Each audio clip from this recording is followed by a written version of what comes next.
S Jirkou a Radkem jsme se po domluvě sešli v údolí Aosta v Itálii, odkud jsme původně chtěli započít plánovaný výstup na Matterhorn přes Lví hřeben.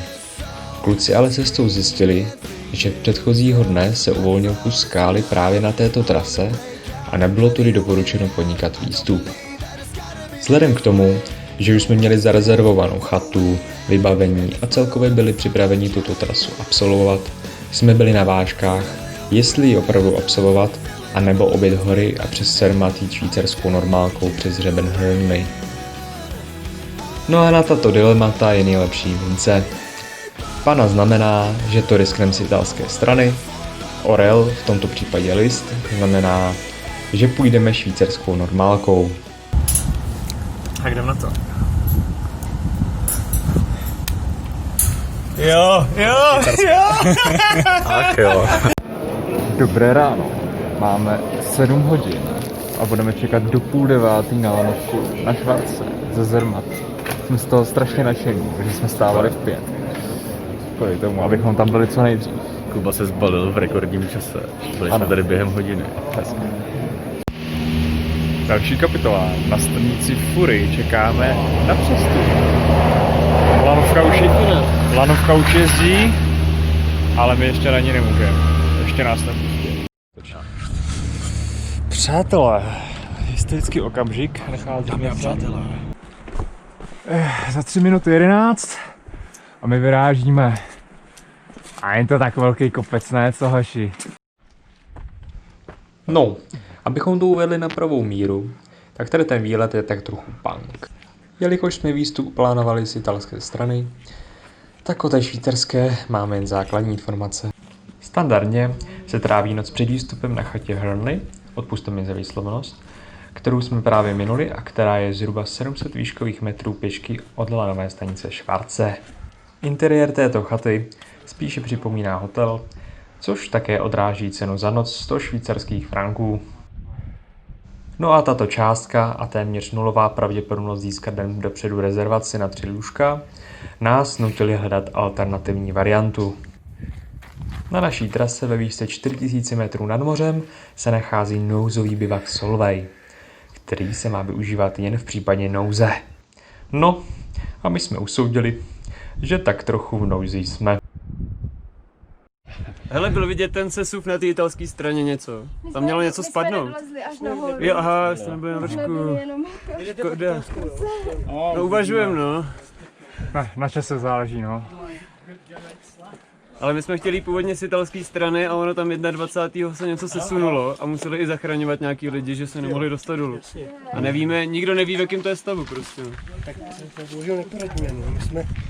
Štěnár, ty máš nějaký barefootky, ne? No, máme. Kecáš. Já mám jako klasický, ale jsem nevěděl, že dělají něco takového.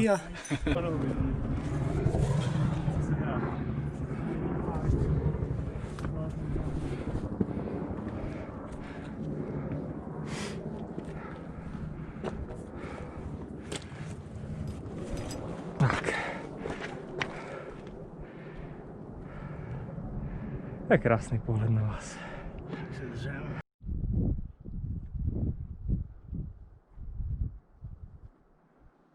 K bivaku Solvay je to od chaty Hörnli přes 700 výškových metrů snadného lezení, střídaného exponovanou turistikou.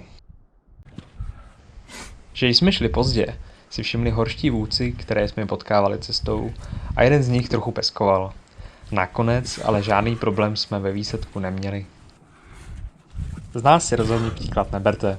Jsme prostě typický český nadšenci. Tahle nátura je fakt průslová, protože druhý den jsme při sestupu potkali 2 Slováky se stejně punkovým plánem, jako máme my.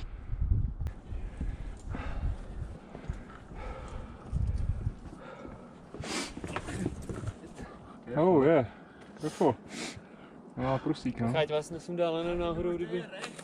Oni ho spouští.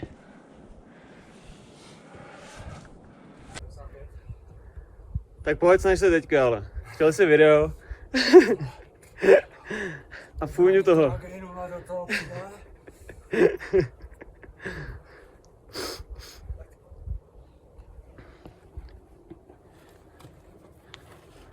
To budou záběry. To je bílozavá masice, ale Vezmu vás pěkně s tou, s bivakem.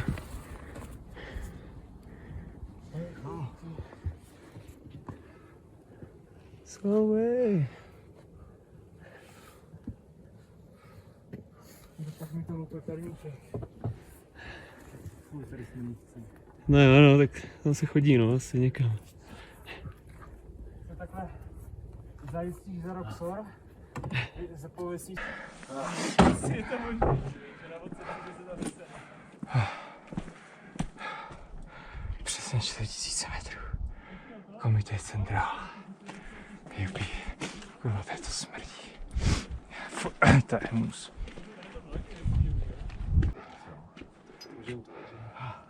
Lepší, když se s tím bude jeden tahat. Tak to dá výhled. Holky, sníh. Co vidět? Tady taky nasráno. No, toho sněhu to moc není.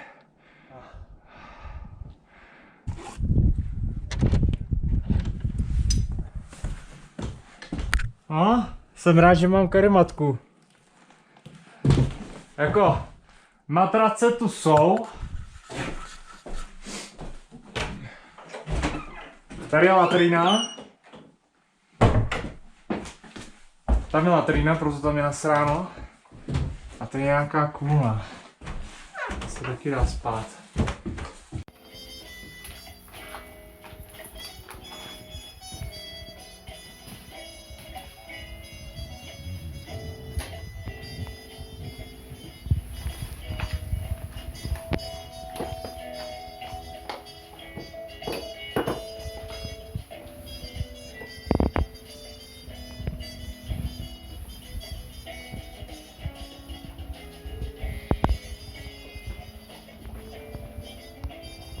Nadmořskou výšku jsme po sklidnění teplovky pocítili všichni. Nejvíc ale Radek, který jako jediný z nás neměl před výstupem absolutně žádnou aklimatizaci. A tak spal od 2:30 až do rána s přestávkou na paralen, který v něm vydržel asi tak 5 minut.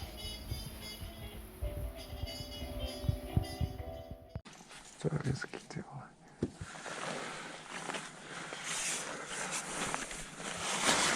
Ráno jsme nechali spacáky a vše, co nás tížilo v bivaku, a vyrazili směrem k vrcholu. A takhle se lezlo s čelovkou.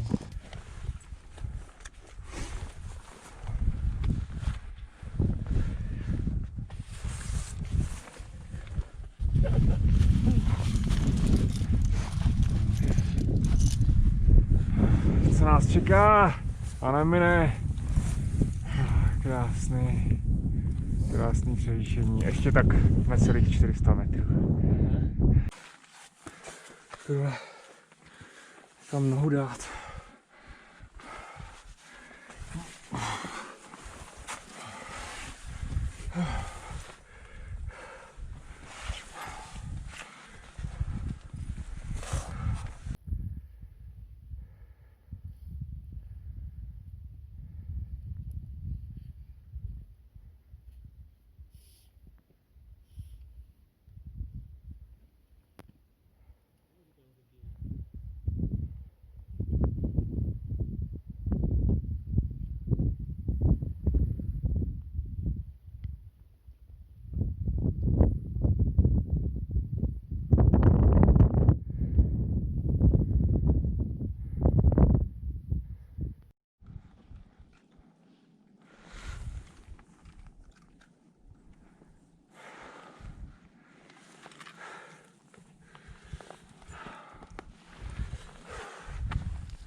Tady jsme si uvědomili, že Jirkovo 60-metrové lano, které jsme měli kvůli původnímu plánu na italskou stranu, nám tady bylo trochu nešikovné. Stačilo by 30-metrové lano a zajistit se omotáním o Roxor tak, jak to dělali ostatní. Avšak při slaňování se potom hodilo.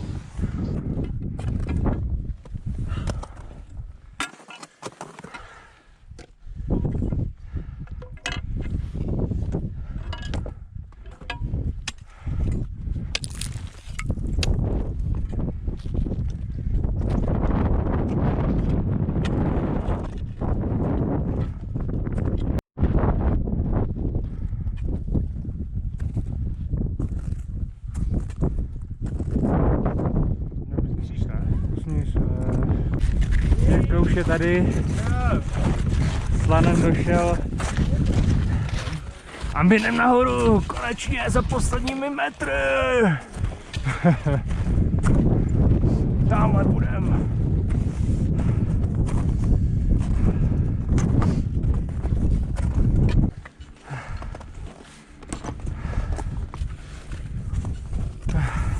Na té kameře to možná vypadá strašidelně nic s tím širokým úhlem, ale je to tu v pohodě. Je tu kam se chytnout, kam dát nohu. Je to fajn. Tak, zase sníh.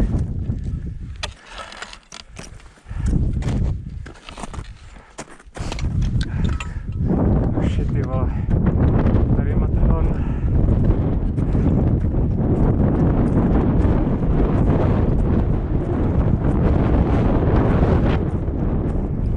Jsme tady! Juhu!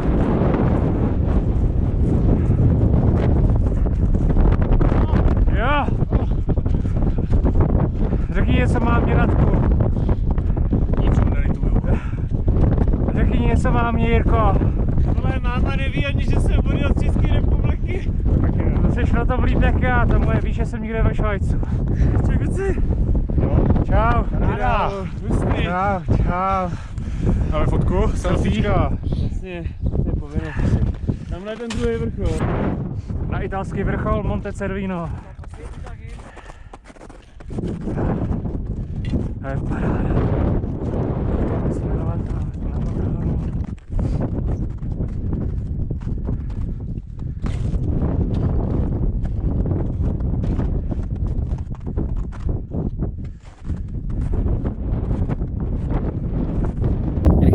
Monte Cervino. Teče nám z nosu. Teče nám z Holuby, nosu. ty nudle všude na rukavicích, ty vole.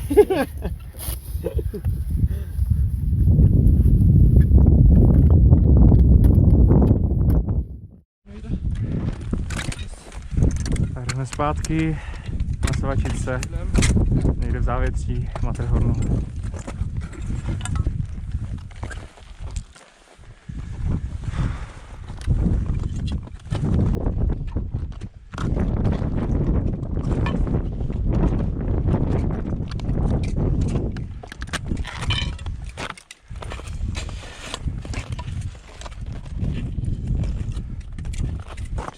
Okay, enjoy guys. Okay. Bye.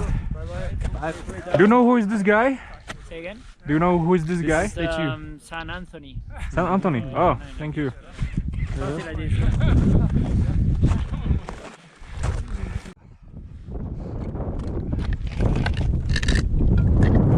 Tak Jirko, tvoje rodiče už jsou zvyklí, ne?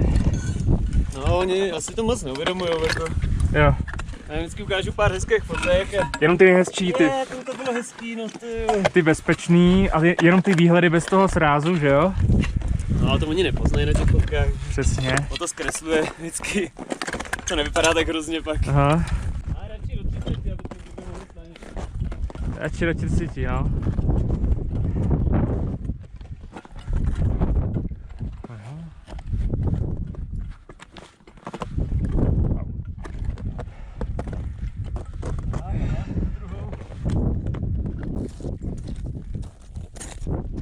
Začínaly se zde vytvářet fronty horalů, což dělalo cestu trochu nepříjemným. Úlomky zmrzlého sněhu nám lítaly do očí a tu a tam nám kolem hlavy přistála mačka obutá na nedočkavém horalovi.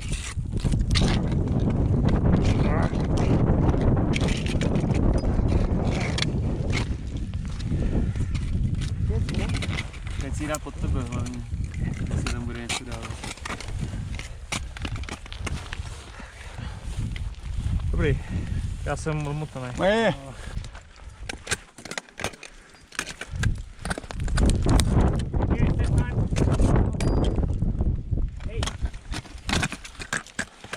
You can pass behind him. Hey, you can pass behind him. Tak konečně po těch hodních lanech se sněhem.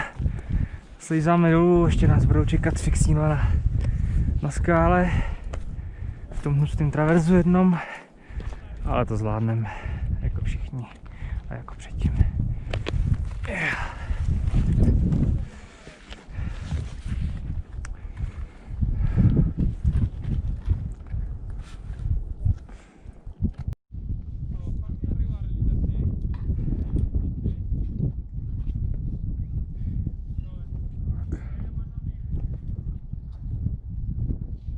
Pohled na krásnou chatičku, ve které jsme špinkali.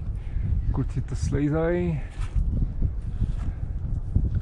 A čeká nás ještě dlouhá cesta.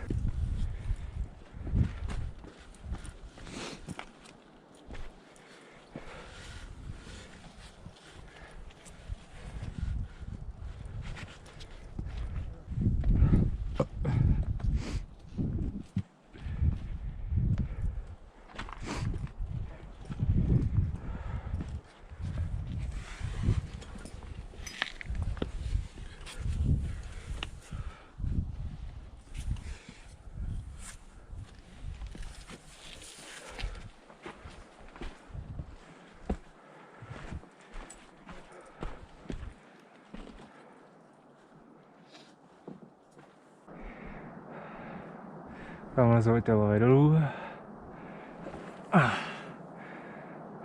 Radek se převlíká. Jirka relaxuje. Jirka má dost. A tamhle je chata. Konce dolů.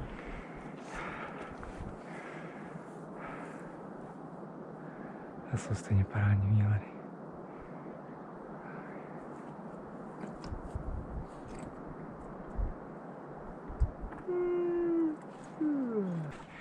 Už jenom procházka k lanovce. Jak se vám to, kluci, líbilo? Super.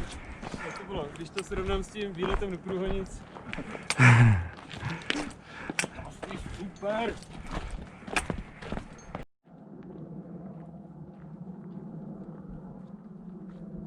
Tak, jedeme lanovkou dolů.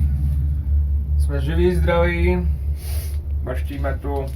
Chceme si nudle. Mám já rukavu. A máme plnou pusou. Mám krásný účes, jsme krásně fousatý, víte.